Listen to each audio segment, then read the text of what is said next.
নমস্কার, বিপুল দে জয় মা ইউটিউব চ্যানেলে সবাইকে আর একবার স্বাগত। আজকে প্রথমেই এই গঙ্গার মনোমুগ্ধকর পরিবেশে গঙ্গার উপর দিয়ে ভাসতে ভাসতে আপনাদের নিয়ে যাব পানিহাটির গঙ্গার ওপারে কোন্নগরে রক্ষাকালী মায়ের পুজো, শকুন্তলা মায়ের পুজো। আজকে বাৎসরিক উৎসব। চলুন আমরা সকলে মিলে শকুন্তলা মায়ের দর্শন করি। চলুন সবকিছুই দেখাবো। এই সুন্দর প্যান্ডেল এখানে তৈরি হয়েছে। বলবো কিভাবে পুজো দেবেন, কখন আসবেন, কিভাবে যাবেন বা পুজো দেওয়ার নিয়ম কি, সবকিছুই দেখাবো এই ভিডিওর মাধ্যমে। আপনারা এখন যেটা দেখছেন এটা মন্দির। যেহেতু বাৎসরিক উৎসব, সুন্দর সজ্জায় সেজে উঠেছে। আপনারা এখন দেখছেন যে কাউন্টারগুলো বা গতি, এখানে ভোগের কুপন পাওয়া যায়। 11 থেকে 201, তার থেকেও বেশি দামের কুপন এখানে পাওয়া যায়। কুপন সংগ্রহ করলে পরের দিন প্রসাদ পাওয়া যায় কুপনের মাধ্যমে। লক্ষ মানুষের ভিড় হয় আজকের দিনে। আপনারা দেখতেই পাচ্ছেন হাজার হাজার দর্শনার্থী বা ভক্ত এখানে এসে উপস্থিত হয়েছেন। এখন যেটা দেখছেন এটা হচ্ছে বলির জায়গা। এখানেও সবাই পুজো দেন, ভক্তি ভরে পুজো দেন। সেই জায়গাটি আপনাদের দেখাচ্ছি। আজ রাতে হয়তো গঙ্গার জল লাল হয়ে উঠবে এই বলির রক্তে।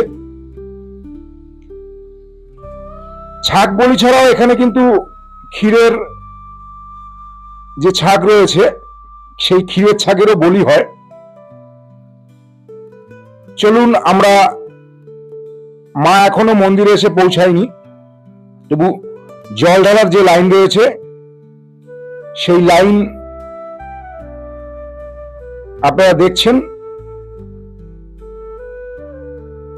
এখানে এতই ভিড় হয় যে চোঙার মতো জায়গা করে জল ঢালার ব্যবস্থা করা হয়েছে।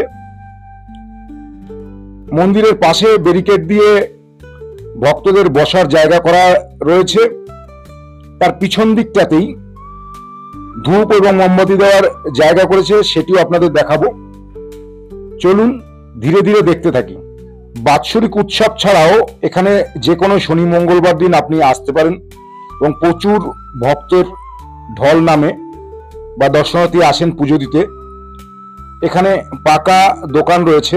আজ একটু দোকানের সংখ্যা বেশি, কারণ বাৎসরিক পুজো বলে কথা।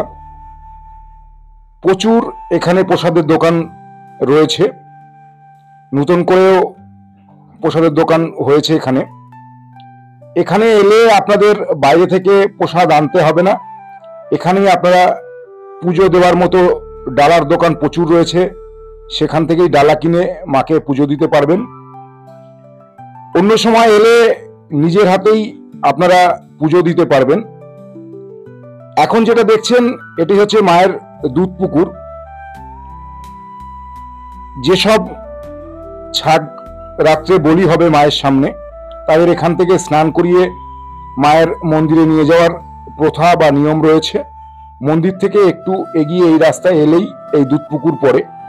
যেহেতু আজকে লক্ষ লক্ষ ভক্তের ঢল নেমেছে, তাই এখানে কিছু ভক্ত জলছত্রের ব্যবস্থা করেছে। ভক্তরা সেখান থেকে জল পান করছেন, সেই দৃশ্য তুলে ধরলাম আপনাদের সামনে। এরপরে দেখাবো যে ভক্তি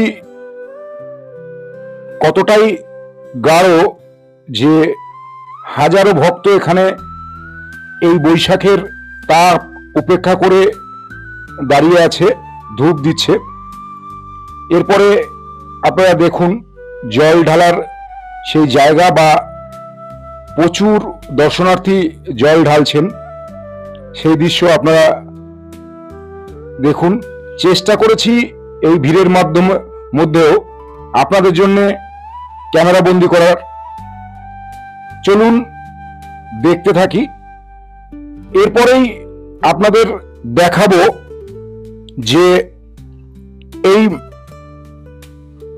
প্রচুর ফুল যেগুলো পুজো দেওয়া হয়ে গেছে বাইরে এনে একটি জায়গায় জড়ো করা হয়েছে, একটি টলি ভর্তি হয়ে গেছে, নিচেও রাখা আছে। এরপরেই এই যে হাড়িকাঠটি আপনারা দেখছেন, এই হাড়িকাঠেই ছাট বলি হয়। এই নাট মন্দিরে আপনাদের আগেই দেখিয়েছি জায়গাটি, বলির জায়গা, সেখানে হাড়িকাঠটি স্থাপন করা হবে। এই পুজো উপলক্ষে 15 দিনের মেলা বসে, সমস্ত কিছুই পাবেন। খাবার দোকান থেকে ঘর সাজানো, খেলনা থেকে সমস্ত রাইড, প্রচুর বড় জায়গা মিলে মেলা হয়। চলুন এবার বলি আপনারা কিভাবে আসবেন। যারা শিয়ালদা থেকে আসবেন তারা মেন লাইনে সোদপুরে নামবেন। সোদপুর 1 নম্বরের নিচেই অটো রয়েছে। পানিহাটি লঞ্চঘাট বললেই আপনাকে 10 টাকার বিনিময়ে এখানে নিয়ে আসবে। আর এই যে কাউন্টার দেখছেন, এখান থেকে 8 টাকার বিনিময়ে ওপারে কোন্নগরে আপনারা পৌঁছে যাবেন। সামান্য 7 থেকে 8 মিনিটের হাঁটা পথে আপনারা মন্দির পৌঁছে যেতে পারেন, বা টোটোও রয়েছে এখানে, 10 টাকার বিনিময়ে আপনাকে মন্দিরে পৌঁছে দেবে। এছাড়া যারা হাওড়া দিয়ে আসবেন তারা কোন্নগর স্টেশনে পৌঁছাবেন।